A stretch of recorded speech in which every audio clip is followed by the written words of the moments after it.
In terms of initial therapy, once that decision is made to start therapy, again, you have a number of choices. And as I mentioned, it can be influenced by some of those tests that you've obtained. So, of course, we have traditional chemoimmunotherapy, a combination of standard chemotherapy drugs such as fludarabine or Cytoxan. Bendamustine is another commonly used drug, and then an antibody, rituximab.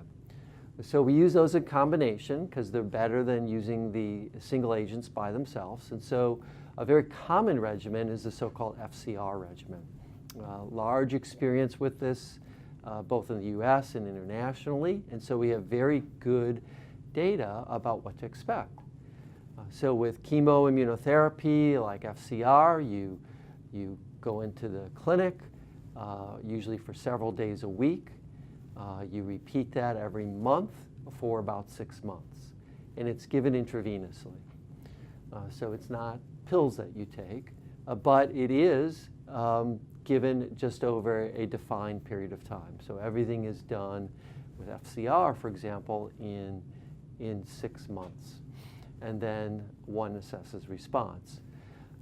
There are potential side effects from that treatment, of course, infection, occasionally side effects related specifically to the drugs, but in general, it's a fairly well-tolerated regimen, but not for older individuals.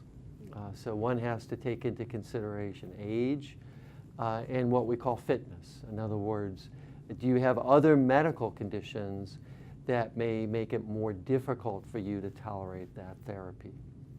So there's a need for better tolerated therapies, particularly for older individuals and for those who have additional medical problems. So more recently, we're fortunate to have developed completely novel therapies. These are oral drugs. They're so-called targeted therapies. We don't really think of them as chemotherapy. So we understand more about how the leukemia cells work, what gives them their advantages. Why do they increase in number without control? Why don't they die off the way they normally should? Why do you have a high lymphocyte count?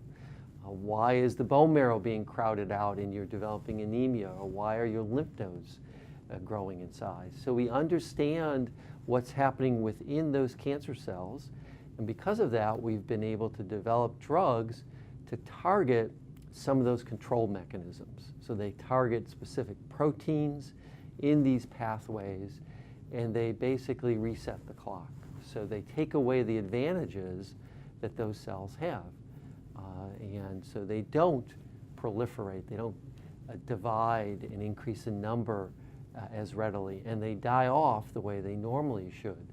So that's very different than our standard chemotherapy, which kills the cells in a more direct way. And as a result, we've been able to show that these therapies are not only extremely effective, but they're also very well tolerated. So we have several now. The first of these is called Ibrutinib, and it targets a protein called BTK, a once-a-day drug. We've used it in people who've had prior treatment, and now we also use it as initial treatment. So you might imagine somebody who's older, who really wouldn't tolerate our standard FCR therapy. This is a great alternative, and it's an extremely effective one. We've now done trials to compare Ibrutinib, for example, as initial therapy to FCR, and we're waiting for those results. We have a second drug that's been approved. It's called Vanetta Clacks. It works by a completely different mechanism, and in many ways it might complement a drug like Ibrutinib.